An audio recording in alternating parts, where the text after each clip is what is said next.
I'll recopy. I love everyone greeting and saying where they're from. It's great to see the vast array of time zones we're in and the places people are. So once people have said hello, I can repost the link. So it's easier to find. We can do that as well. So I've been thinking a lot this week um, about teaching Parshat Shavua, and what's interesting about that this week is that technically there is no Parshat Shavua. There's no weekly portion for this week, which does not mean that there's nothing to study. There's always Torah to study, but because tomorrow Shabbat is also the seventh day of Passover, the Passover reading trumps the regular Shabbat cycle of readings. And so we read something that actually we just read not too many weeks ago, again, as opposed to continue in the Parshat Shavua cycle. So it's a quirk of the schedule, and that's why you'll see I would say this: most years there are more weekly portions available than how many Shabbases there are that are free for weekly portion. And some weeks there's a double portion, right? We read two portions to fit in the number of, to make sure we cover the Torah over the course of the year. Right, the number of portions that we have equal the number of Shabbases there are when there are the most Shabbases when you read Torah in a particular year. A couple of reasons why that comes in, right? One, you may know Judaism follows a solar lunar calendar, right? The months are lunar, but the years link up to the solar year, and they're different lengths. So when we have a leap year on the Jewish calendar, there's an extra month. So when there's an extra month in a year, we have 4 extra Shabbases, which means we need 4 extra parshiot. We need parshiot for those. But when it's not a leap year, or in years where lots of holidays fall on Shabbat, we have fewer weeks to read the whole Torah and more things are doubled up. I see the conversation starting the text. Someone said, aren't we reading from Shmini? So that Shmini is like the next Parshat Shavua, but it doesn't show up till after Passover. And then someone else said, yeah, I think the reading is from Parshat Bishalach, which is true. The 7th day Passover reading comes from Parshat Bishalach, and that's what we're going to turn to in just a second. But I wanted to give you some context about why it's a little different this week, because it's 7th day of Passover and not a regular Shabbat. So that's number one. Introduction number 2. There are lots of themes of Passover. Of course, Passover is the holiday of that marks the Israelites' freedom from bondage from the Egyptians, right? Which is a major piece of the story in the Torah. Many of the weekly studies from the book of Exodus are included in what's the Passover story. If you had a Seder this week, you'll notice that the way we tell the story in the Passover Seder, at least in the traditional version of the Haggadah, uses a lot of verses from the Bible, but it tells one particular version of the story. Meaning, at the Passover Seder, there's a lot of focus on how God took us out of Egypt, and there's no mention of Moses. Of course, when we read the story in the Torah, Moses is a major figure in the Exodus from Egypt. God is there too and plays a role, but Moses plays a role also. And that means, the Passover telling of the story is a little different from the Torah telling of the story. And I'd like to keep that in mind to think about when we talk about the Exodus from Egypt, when we talk about the story of the Exodus, there's not just one story. There's a question of which story do we tell and how do we tell it and which details are important. What I'd love to look at this week is one detail from the story of Passover that shows up in the reading this week, that when you read Parshat Bishalach, you may have noticed, you may not have. If you're studying this week or in synagogue tomorrow, you may notice this detail, you may not. But it's sort of a story within the story. For me anyways, it's one of those ways that Torah study is so interesting, because there are lots of things we could grab onto and expand upon. We're going to take one detail and do that, go on a little journey this week. All right, so that's introduction number 2, or maybe number 3. I lost track. I'm putting the link in one more time, and now I'm going to go to the text. I've got a lot of windows open. Here we go. All right. The screen sharing is coming. And I got to just move the Zoom bars. Here we go. So here we go. All right. Thanks for your technology patience. All right. So this comes from the beginning of Parshat Bishalach, but also the beginning of the 7th day of Passover reading. We're at a moment in the story of the Exodus from Egypt. The 10th plague has happened. Pharaoh decides that he will let the Israelites go, and they're about to take off.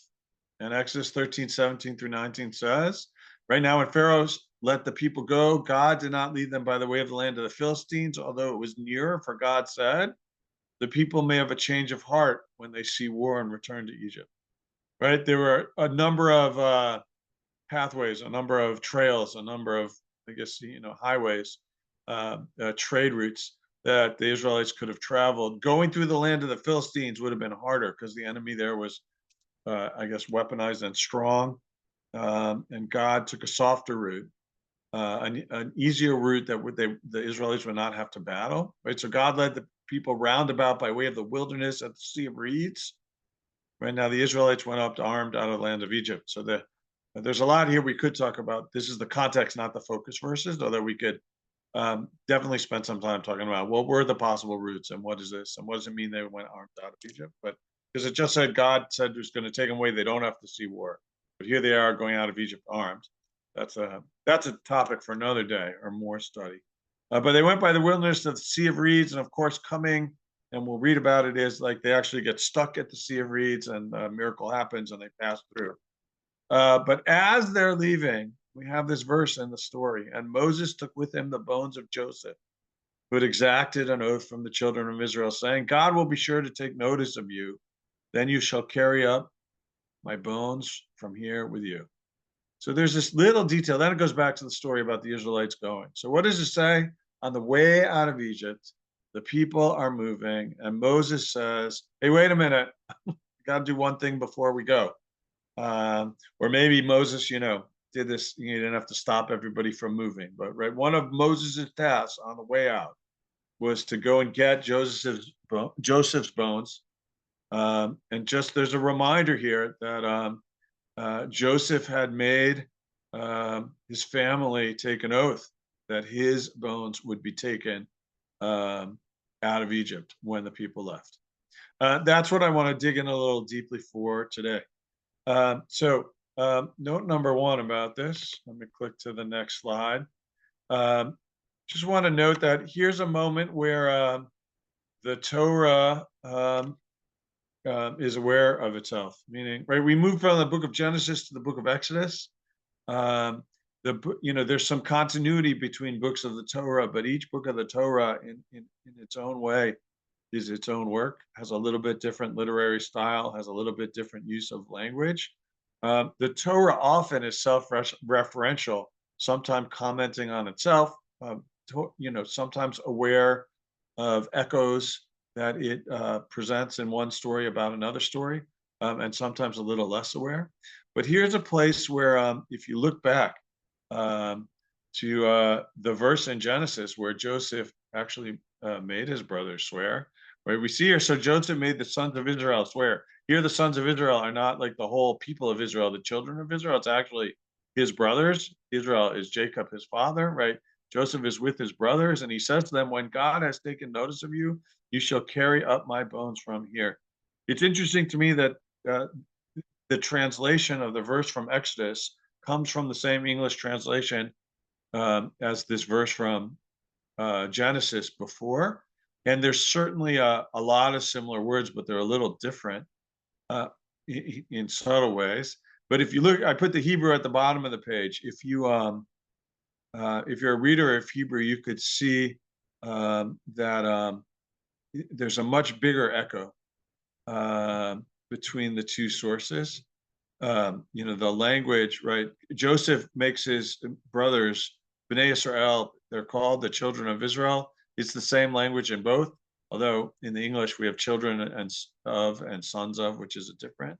But the language, pakod, yifkod Elohim etchem v'alitem et atzmotai mizeh, an identical phrase shows up in both verses. And what that says here to me is the story in Exodus is fully aware that this is a loop it's closing from the story from Genesis. Right? Joseph, at the end of the Joseph story, which is many chapters of the book of Exodus, takes this moment where he makes his brothers promise, and not just promise, take an oath, right? A serious promise, right? With serious consequences if they don't fulfill it. We'll come back to that theme in a minute, to carry his bones out. And when God, notices their descendants here in the land of Egypt and decides it's time to go, they should take, his remains should go with them. It closes the loop of that moment at the end of the Joseph story and makes us, the readers, know this oath was kept alive for all the years of slavery in Egypt, and that Moses takes a moment to make sure that he does what he needs to do to fulfill that oath by carrying the bones of Joseph with him. So it definitely links the story about how the Israelites got to Egypt to the story about how the Israelites are leaving Egypt, and shows that Moses made good on the promise that was made generations before. The notion that Joseph should be reburied in the land of Israel, it wasn't he wasn't the first to ask for that. He's modeling what his father did. Jacob also asked to be buried back in the land of Israel. And we see that twice, both Genesis 49, verse 29, when the time approached for Israel, meaning Jacob, to die. Jacob, summoned his son Joseph and said to him, "Do me this favor. Place your hand under my thigh as a pledge of your steadfast loyalty. Please do not bury me in Egypt." Jacob makes Joseph make a pledge. Right? He asks him first to do me this favor, do me this kindness, but by the formality of putting his hand under his thigh, that was like like signing a contract, like shaking hands on the deal. That was a symbol, a physical symbol to say, I will do what you ask of me. And Jacob's ask is, please don't bury me in Egypt. We see that also in Genesis 50 when Jacob is on his deathbed. He also instructs his family, saying, I'm about to be gathered to my kin. Bury me with my ancestors in the cave, which is in the field of Ephron the Hittite, the cave which is in the field of Machpelah, facing Mamre in the land of Canaan, the field that Abraham bought from Ephron the Hittite for a burial site. There, Abraham and his wife Sarah were buried. There, Isaac and his wife Rebekah were buried. And there I buried Leah. The field and the cave in it bought from the Hittites. So Joseph's desire to be, for his remains to be delivered to Israel, is already a family tradition, right? And it's one started by Jacob, and we see here in these verses. And given the themes of the book of Genesis, this makes sense, right? In some ways, Genesis is about the story of Abraham and his descendants. Abraham, some at his own initiative, leaves his land, some at God's urging and a promise and direction, brings him to the land of Canaan, the land of Israel. And that is the place where Abraham and Abraham's descendants are meant to make a home. Abraham takes some trips along the way, doesn't spend after arriving in Israel, doesn't spend the rest of his life in Israel, but always returns when he leaves. Isaac doesn't travel so much, but Jacob spends also a lot of his life outside of Israel.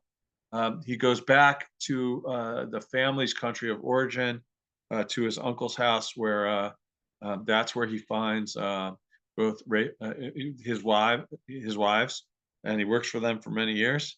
And then at the end of his life, he comes down to Egypt to be reunited with his son Joseph, some for family reasons and the bond that they have, and the miracle from Jacob's perspective that Joseph's still alive, but some for practical reasons, because there's a famine in the land and there was no food in the whole ancient Near East, says the Torah, and Egypt had food that's thanks to Joseph's wisdom. But Jacob knows this stay in Egypt is temporary. And while for him and his people and the family's home is the land of Israel, and he wants to make sure that after he meets his end, he's brought back to the land of Israel. Joseph continues in that tradition um, by asking the Israelites to do the same with his remains when they pick up and finally go. One more part to this thread.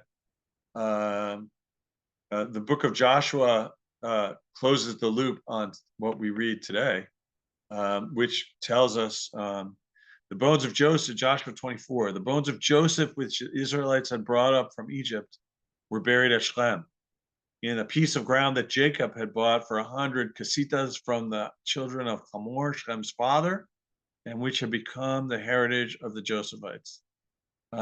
So Joseph's remains are brought. The book of Joshua says, closes the loop, right? Moses took the bones out of Egypt when finally, 40 years later, they get to the land of Israel. Joseph is buried in Shechem, also on land that had been purchased from the locals, right? Jacob had purchased some land. So it's a family plot, not in the same site that Abraham, Sarah, Isaac, and Rebecca, Jacob, and Leah are buried, but in a new site. There are a number of more contemporary, although traditions about where the site of Joseph's actual burial is, and you can visit some traditional sites in Israel that say, here's where Joseph is buried. Many of those sites that are labeled after biblical figures and where they're buried were the product of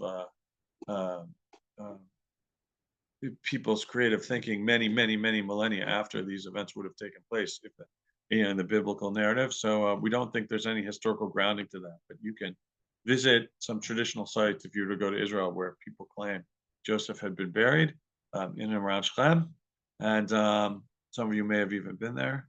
But Joshua closes the loop and says, actually, Joseph's bones got back and they were buried on land that was part of the family's land, dating back to generations before.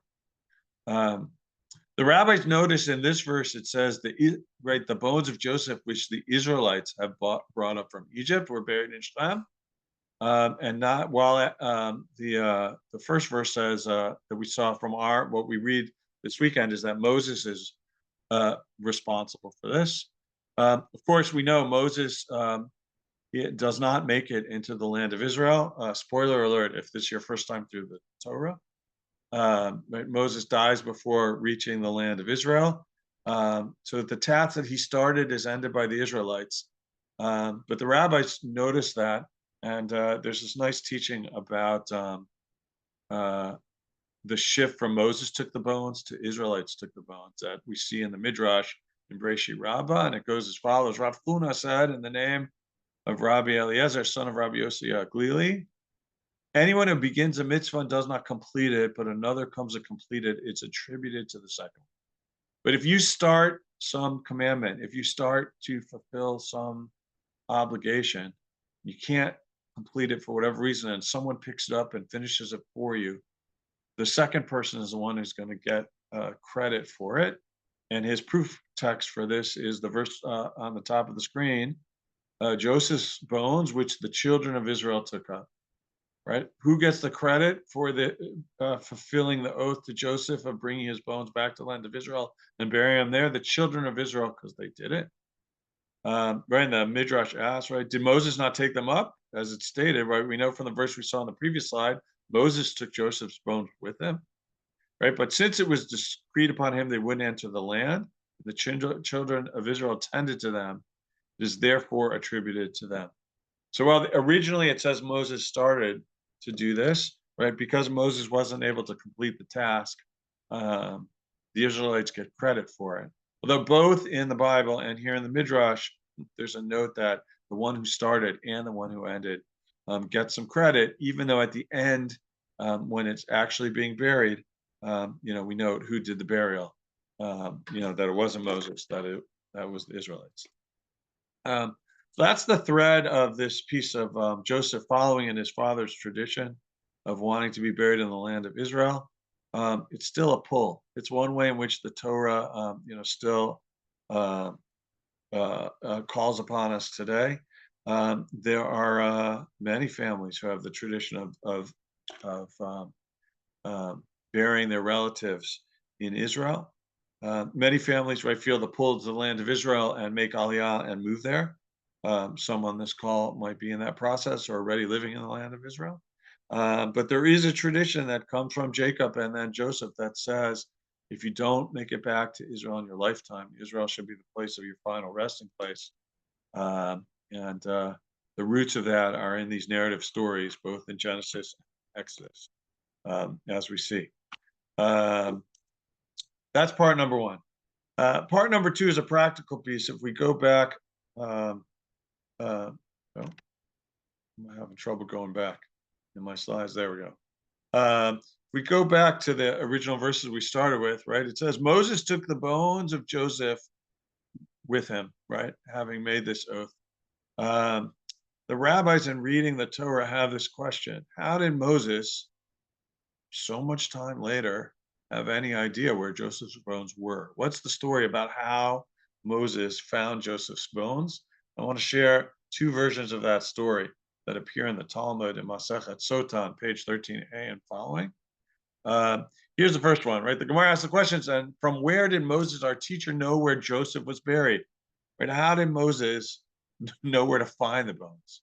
Here's the story. The sages said, Serach, the daughter of Asher. Asher is one of Joseph's brothers. Serach is one of the named people who traveled with the family from the land of Israel to Egypt. And it says, Serach, the daughter of Asher, remained from that generation that initially descended to Egypt with Jacob. It's hard to know exactly how many years are in the biblical accounting of the sojourn in Egypt. There are a couple different accountings and a couple different numbers in the text, but it was many, many, many generations. But somehow Sarah was blessed with long life, like every once in a while a biblical character is. And it says that she was still alive. She's the last one of the generation who came down to Egypt with Jacob, who was still alive when they were ready to leave. So Moses went to her and said, do you know anything about where Joseph is buried? Right? Go back to the source, go back to someone who was there and ask. And she said the following: the Egyptians fashioned a metal casket for him, for Joseph, and set it in the Nile River so the water would be blessed. Doesn't sound like a Jewish tradition or an Israelite tradition, but the Egyptians put Joseph's remains in a metal casket. Joseph, a great leader, saved Egypt from famine, gave great wealth to the Pharaoh. When he died, how was he honored? They made a metal casket for him and they put it into the Nile River. In theory, a metal casket would sink. And why would they do this? To bury him in the water. By burying the great Joseph in a metal casket in the water, he would bless the Nile. Right, the Nile is the source of life. Like the flooding of the Nile is what helps make the earth able to grow things in the Nile River Delta. And the Egyptians are dependent on the Nile, and burying Joseph in the Nile, they thought would give them a blessing, says Sarah. So what does Moses do? He goes to the bank of the Nile and he calls out to Joseph. Joseph, the time has arrived about which the Holy One, blessed be he, took an oath saying that I, God, will redeem you. But we've come to that time that you talked about, right? If we go back to the verse, right, the oath that Joseph makes his brothers take is connected to one day God will take notice of you, meaning, and redeem you from Egypt. And that's when you should take me out. And Moses is saying that time is here. So now it's the time for the fulfillment of the oath that you administered to the Jewish people. It's arrived. Moses doesn't want to dive down to the bottom of the Nile and do a whole, archaeological dig to find the casket. And he's probably, he's in a rush to get out of Egypt. He's got, all these tens or hundreds of thousands of people to go with him. And if you know what's coming in the story, Pharaoh, who has changed his mind a lot, is about to change his mind again. And so getting out fast is probably strategic for Moses. So here's what Moses said to Joseph: I'm here to fulfill the oath that you made us swear. If you show yourself, it's good. but if not, we're clear from your oath. So Moses says, I'm here to fulfill your oath. So where are you? If you show yourself, I'm ready to fulfill it. But if you don't show yourself right now, I'm going to consider the oath fulfilled, and then I'm going to go lead the people out of Egypt. What happens? There's a miracle of sorts, says this piece of folklore, this tale. Moses puts out that challenge: show yourself immediately, and what happens? Immediately, the cask of Joseph floats to the top of the water. Moses can take it from there and then take the bones out of Egypt. So Moses knows he has an oath to fulfill, and he knows that Joseph wants him to fulfill the oath, and he appeals to Joseph's, maybe the great, not just to Joseph have the ability in the Egyptian's mind to bless the water, but Joseph had the ability in this story to hear Moses, or at least to help fulfill the oath that he made his brothers take. And miraculously, the casket rises to the top of the water, and it allows Moses to take him out of Egypt. If this story doesn't exactly work for you, there's a second one that's very parallel. I wanted to share to go a little faster through it, because some of the details are the same, just a little less miraculous. So this version is not as good for the movie version of it. But if you're not sure about the supernatural, or the miracle of Joseph's caskets rising, this one might be a little easier. Rabbi Natan says Joseph was buried in the crypt of kings. There wasn't some special burial for Joseph in the Nile River. Joseph was buried, place where all the leaders of Egypt were buried. So Moses went and stood by the crypt of kings, which Moses, of course, grew up in the court of kings, would know where that is, and maybe had visited there and knew where to find Joseph's casket or something, or at least what room it would be in. Moses goes to the crypt of kings and says, Joseph, the time has arrived about which the Holy One, blessed be, took an oath, saying, I will redeem you. Right? Exodus is here. It's time to go. And the time for the fulfillment of that oath that you administered to the Jewish people that they were buried in Israel has arrived. So same challenge. If you show yourself now, it's good. But if not, we're clear from your oath. And here at that moment, the casket of Joseph shakes a little bit amongst the caskets. So no miraculous rising from the depths, but somehow the casket rocks a little bit. Joseph hears the oath is about to be filled, and even as a skeleton moves a little bit, and Moses can tell which casket is his, and that's what allowed Moses to get the casket and take it with them to Israel. So not only is this moment something that was important to Joseph to have happen and Moses to fulfill, the rabbis imagine it to be difficult for Moses to fulfill because he had to uncover where Joseph was buried. And with the help of maybe a miracle, small or large, depending on which of the stories you want to tell, either midrash is fine. Pick the one you like. Joseph does his part to help Moses fulfill the oath, and this casket then travels with the Israelites. Other than the reference in Joshua that we looked at, though, from Exodus where it says Moses took the casket, and to Joshua where it says they buried the casket, we don't really know so much about what happens, and that leads the rabbinic imagination to ask the question, well, what did they do with the casket? Where was it? Where did they carry it? There's a nice story about that too in the Talmud in this section I want to share with you. Last text for today, and then we'll open things up to questions. So here it says, all those years that the Jewish people were in the wilderness, right? The 40 years of wandering in the desert. These two arks, one a casket of a dead man and one of the divine presence, were traveling together. What are the two arks, right? One is the Ark of the Covenant, right? God's Ark, where the divine presence rests, where the 10 Commandments are. Both the first set that Moses has smashed and the second set that are made afterwards. There's a nice story about that for a different day. But right next to the Ark of the Covenant, right, the Ark where God's presence rests and the 10 Commandments are carried, they carried Joseph's casket. And passersby would say, we're not sure if these are Israelite passersby or if they're passersby as the Israelites traveled through the desert, if they encountered other passersby. But either way, passersby, you could fill in if the story's better, if they're Israelites or visitors to the Israelite encampment. But people would pass by and say, "What are these two arks? What are they doing here? What are they for? What is that about? Tell me about these actual physical symbols you have with them." And they would explain to them, one is of a dead person and one is of the divine presence. They would say, this one has a dead person. This one is a casket, and this one holds God's presence. That would lead to a follow-up question. What is the way that the manner of a dead person to travel with the divine presence? That's a little not as smooth in English as it is in the original Talmud, but they're asking, why would you carry a casket of a person who's died next to the Ark of the Covenant where God's presence rests? And they said in response, this one fulfilled all that is written in this. Meaning, this one, Joseph, in the casket, is an exemplar of living a life of Torah. Right? That Joseph, sometimes called Joseph HaTzadik, Joseph, while in his youth, we know some of his stories, see him as he had some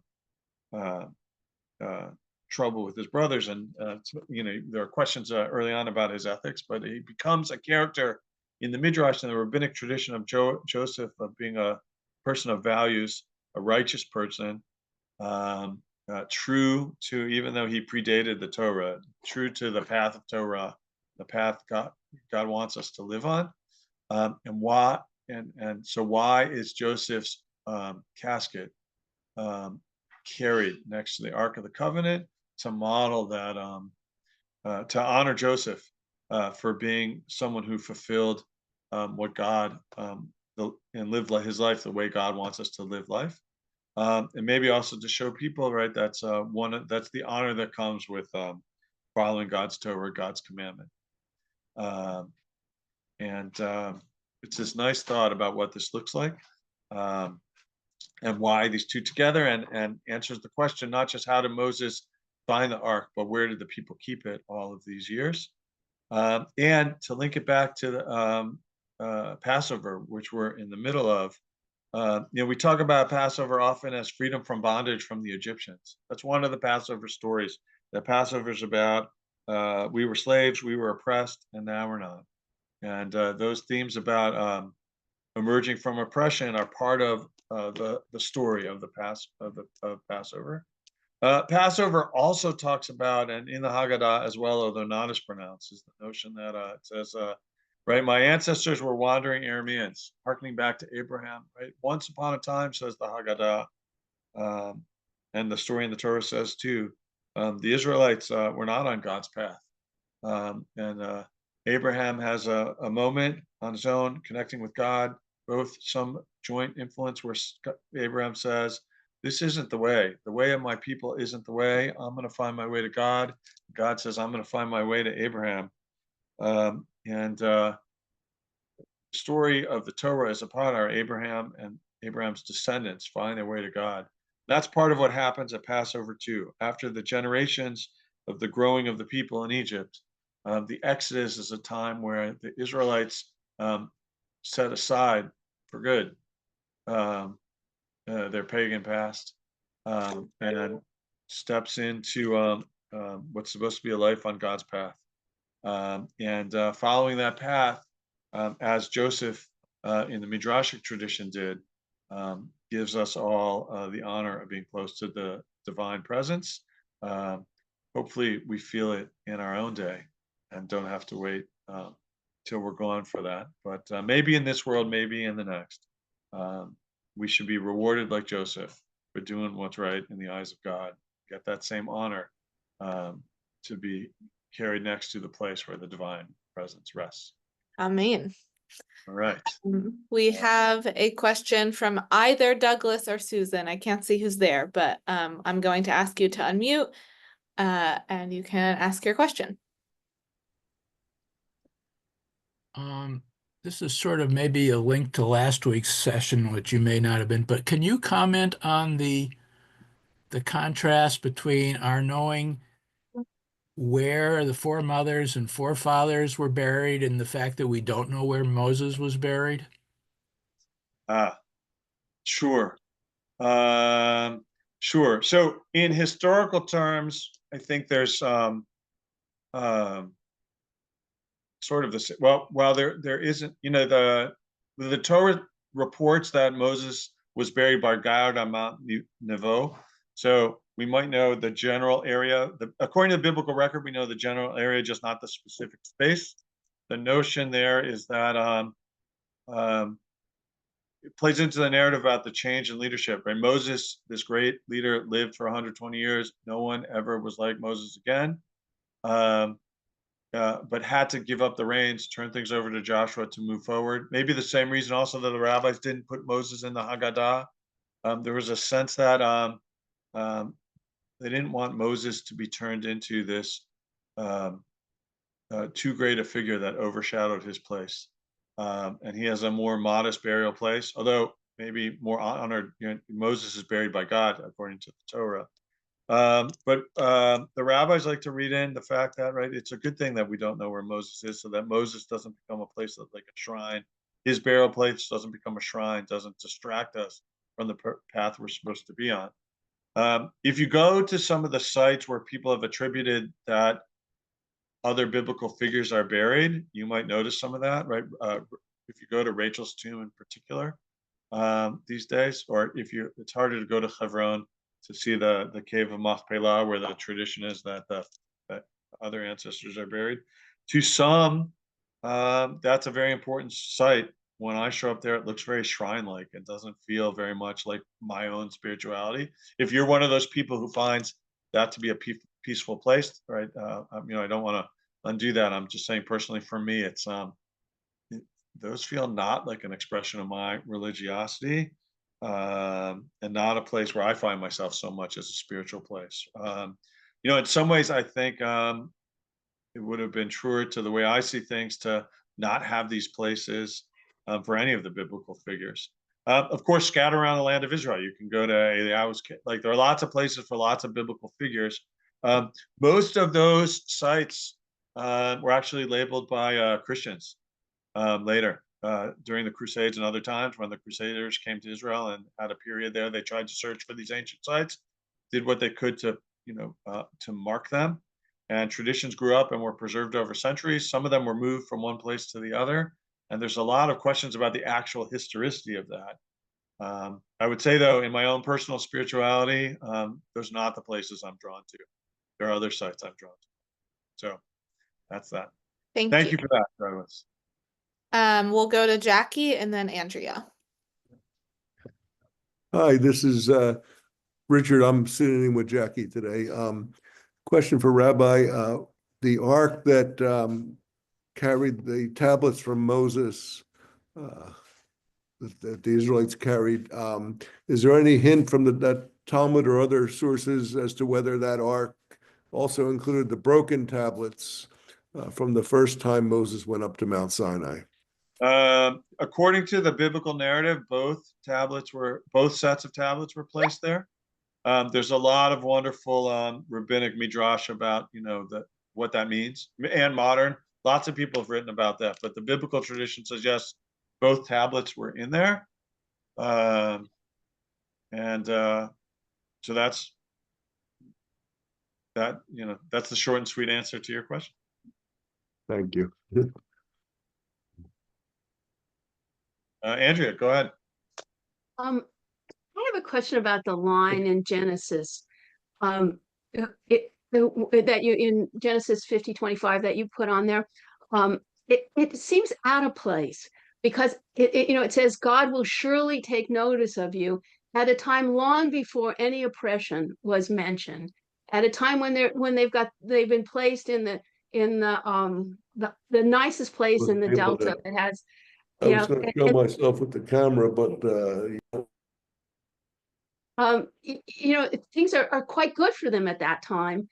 And why would there be that line there? And why would it would be so important that they would remember it sometime later? I mean, not to be cynical, but and I know there's no before and after in Torah, but it feels as if that line was put in there later to justify finding Joseph's bones. That's a great question, and I love your insights, that led to the question and some of what you're saying about the answer. There are references in Genesis, both there with Joseph, some to Abraham about a future enslavement and redemption from Egypt. One interpretation of that is, right, if as the Bible often, sometimes but not always, well, I would say this: sometimes an attribute that's ascribed to God is the fact that God knows the future. Right? Sometimes in the Bible, God totally doesn't know the future, right, and waits to see what people are gonna. Sometimes God is ignorant of the future in the Bible and has to wait to see what the people do, right? And there's a pull in the Bible towards free choice, and that God doesn't know. Sometimes God seems to know the future or can impact it. There are references in Genesis that suggest that God knows this is going to happen and tips off the patriarchs. That somehow part of the journey is slavery, freedom, coming back to God, and that's the plan. What you noted out also, right? And the question is is that the biblical narrative, or was the biblical, and this sits well with me, the biblical narrative is something that I think was shaped and modeled over time. And that as different stories wove their way into tradition and were woven together into the Torah, there were ways in which things were adjusted for that. So when did this notion of Joseph's bones and the oath and coming back to Israel and the connection to maybe Jacob or not come into the story? Could this have been after? Right? Could this have been because there are lots of stories, right? There's a story about Abraham traveling to a new place and introducing his wife as his sister. Right? And then his descendants do that again.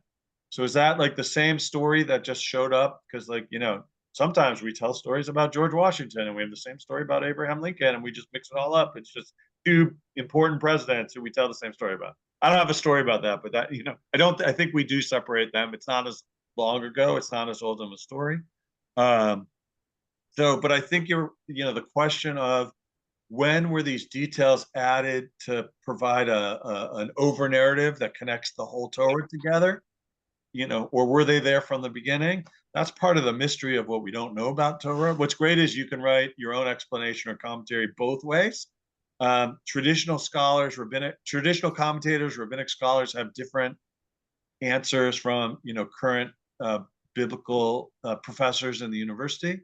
And what's amazing about Torah is each of the versions have something to add to us. And maybe for a different day is a session, Andrea, on your question about how do we look at these different threads in the Torah and trace them back to how they got there and why. But that definitely we don't have time for in the 1 minute we have. Thank you. In our 1 minute, I would love to ask you, Rabbi, if you could leave us with an intention, a thought, or a blessing as we go into Shabbat and our last days of Passover. Yeah. Well, I'll leave this one.